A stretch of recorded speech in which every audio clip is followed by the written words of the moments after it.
안녕하세요. 김포시 늘봄라디오 일상의 역사를 진행하고 있는 신종현입니다.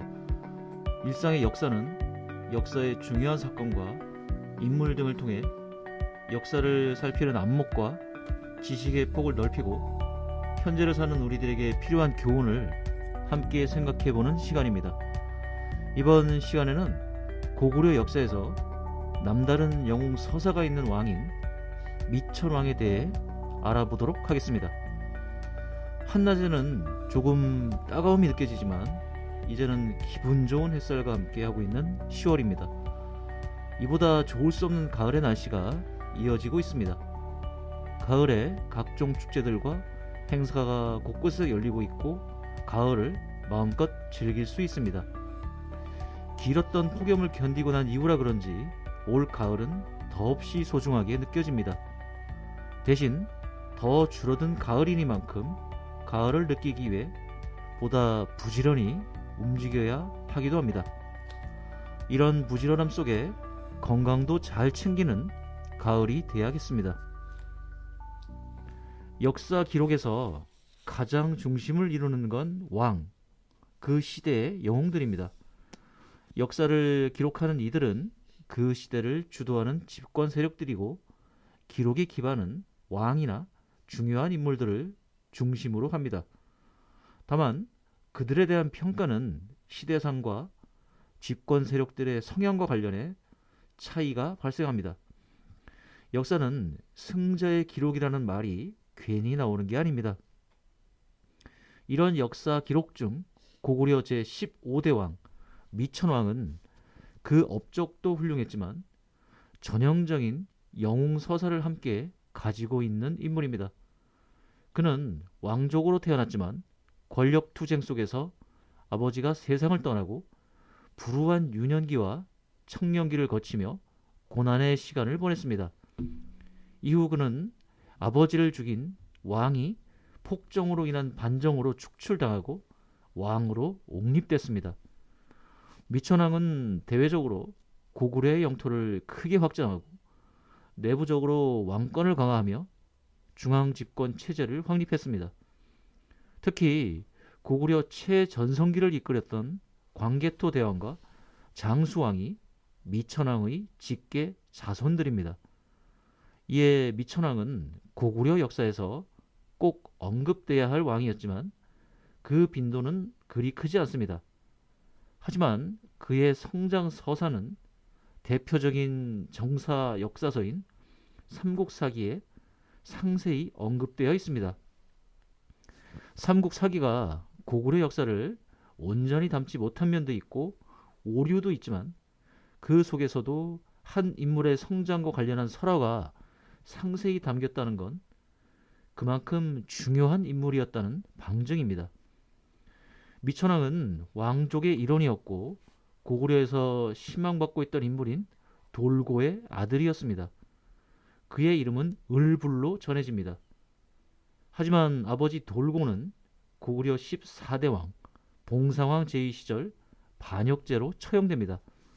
그 화는 당연히 아들인 미천왕이 되는 을불에게로 옮겨 붙을 수밖에 없었습니다. 반역자 집안이 멸문지화되는 건 우리 역사에서도 자주 볼 수 있는 장면입니다. 이에 을불은 목숨을 부지하기 위해 도망쳐 신분을 숨기고 숨죽이며 살아가야 했습니다. 자신의 지위를 모두 잃은 그의 삶이 순탄할 리 없었습니다. 그는 머슴살이를 하며 서름을 당하기도 했고 청년이 돼서는 소금장수가 되어 생계를 유지했습니다. 그 과정에서 억울한 누명을 씌고 관가에 잡혀가 매를 맞는 등 고초를 겪기도 했습니다.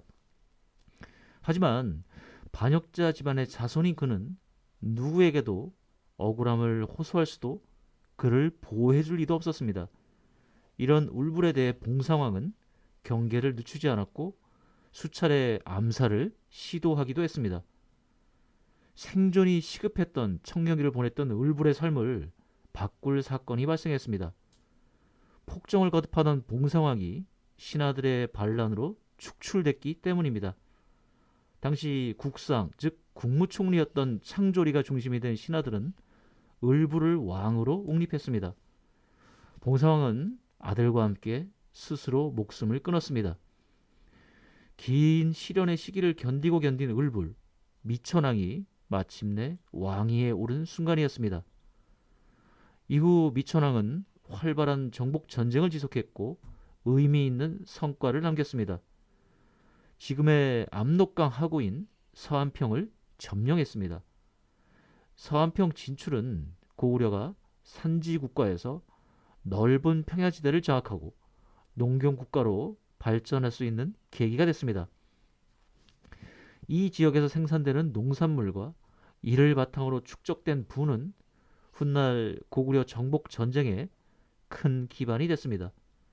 또한 서안평 점령은 고조선 멸망 이후 한반도 지역에 남아있던 한나라 잔존 세력인 낙랑군과 대방군이 중국과의 육료 교류를 단절하고 그들을 고립시키는 효과를 가져왔습니다.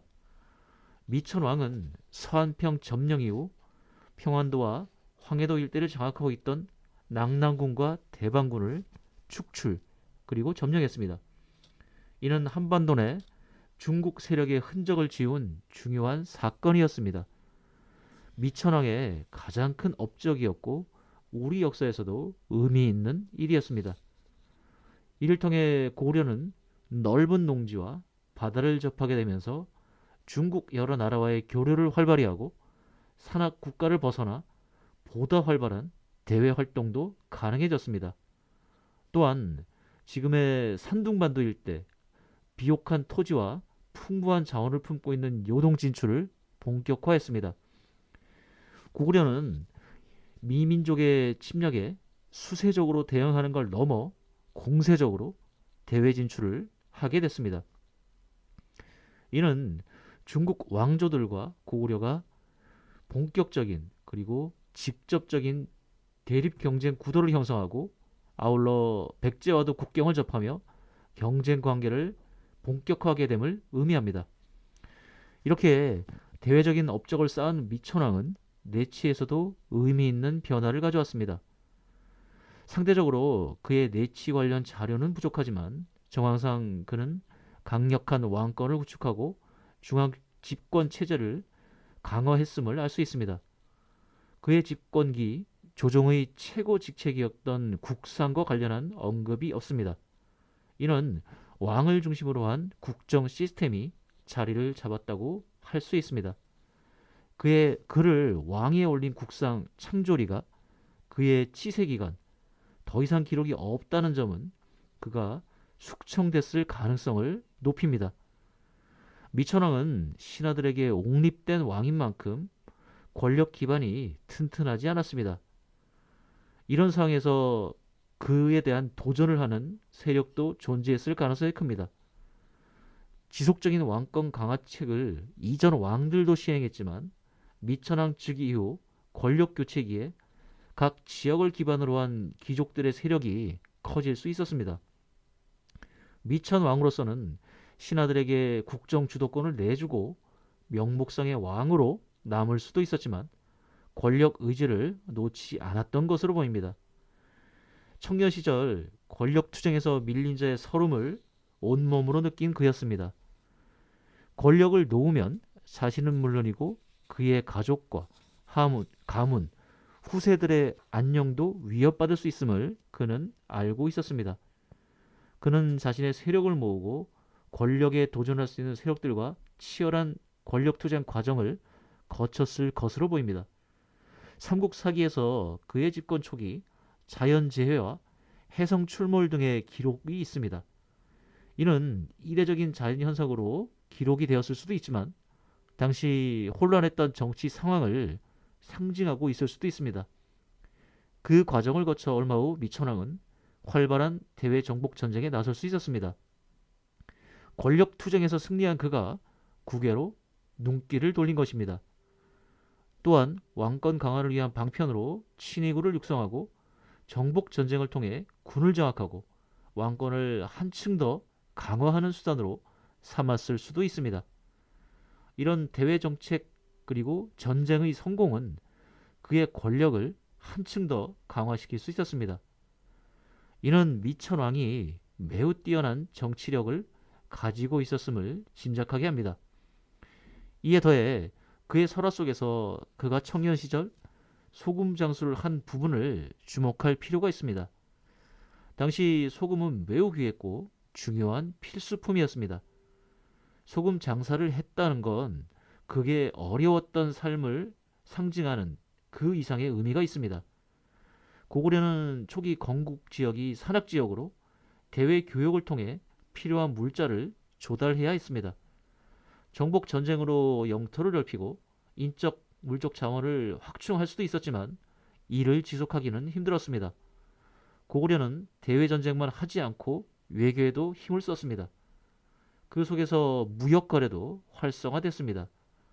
이는 상업이 발전할 수 있는 조건이었고 부를 축적할 수 있는 중요한 수단이었습니다. 또한 선진 문물을 접할 수 있는 통로가 되기도 했습니다. 미천왕이 소금 장수를 했다는 건 생계를 위한 선택이라 할 수 있지만 일정 경제 감각이 있었던 인물임을 짐작하게 합니다. 백성들의 삶을 직접 체험하는 일이기도 했습니다. 사실이라면 그가 다방면에서 경험과 지식을 쌓을 수 있는 계기가 될 수도 있었습니다. 여러 영웅 설화에서 장사를 통해 부를 축적하는 사례를 볼 수 있습니다. 백제 무왕의 설화에서도 무왕은 청년 시절 말을 파는 장사꾼이었습니다. 이는 삼국시대에 상업이 크게 발전하고 나라 경제에서 차지하는 비중이 컸다고도 할 수 있습니다. 즉 상업에 능하다는 건 유능함과 연결될 수 있습니다. 다른 관점에서는 미천왕이 설화처럼 고난의 시간만을 보낸 게 아니라 권력에서 밀려난 이후 지방에서 독자적인 세력을 만들고 자신의 영역을 구축하고 있었을 가능성도 고려할 수 있습니다. 아무런 기반도 없는 미천왕을 단순히 왕족이라는 이유로 왕으로 옹립하기는 어려운 일일 수도 있기 때문입니다. 그의 설화는 그의 삶을 보다 극적으로 만들기 위한 장치일 수도 있습니다. 그렇다 해도 미천왕이 순탄왕의 왕자로서 왕위를 이어받은 건 아니었습니다. 그의 아버지가 반역으로 처형되는 시련을 겪은 건 분명합니다. 권력자로 돌아오기 위한 과정이 순탄하지 않았음을 추정할 수 있습니다. 미천왕은 한편의 드라마 같은 삶을 살았습니다. 지금으로 말하면 금수저로 태어났지만 권력 투쟁 속에서 생명을 위협받는 시절을 보냈고 고난의 시기를 지나 왕위에 오르는 반전을 이뤘습니다. 왕이 돼서는 실력으로 강력한 군주가 되고 국가를 발전시켰습니다. 영웅이 될 수 있는 여러 요소들이 함축된 미천왕입니다. 이렇게 남다른 삶을 살았던 미천왕은 사후 그의 아들 고공어랑 집검기 북방민족이 세운 나라 전현의 침략으로 고구려 수도가 함락되는 과정에서 그의 능이 도굴당하고 시신이 탈취당하는 수모를 겪기도 했습니다. 그의 시신은 막대한 보상을 지불한 이후 고구려로 돌아올 수 있었습니다. 살아서도 파란만장했던 삶이 죽어서도 이어진 미천왕입니다. 이런 극적인 삶을 살았던 미천왕은 중국 왕조들과 끊임없이 대결과 승패를 거듭했고 성장한 고구려의 형상 역사와 함께하고 있습니다. 이에 미천왕은 고구려사에서 관심을 가지고 연구해 볼 만한 인물이라 할 수 있습니다. 오는 고구려 역사에서 매우 중요한 역할을 한 인물 미천왕을 재조명했습니다. 말이 안 된다고 여겨질 수 있는 역사 속 신화나 설화에도 거대한 진실이 숨어 있을 수 있음을 느끼는 시간이었습니다. 지금까지 김포시 늘봄라디오 일상의 역사 심정열이었습니다. 재미있고 알찬 내용으로 다시 찾아뵙겠습니다. 함께 해주셔서 감사합니다.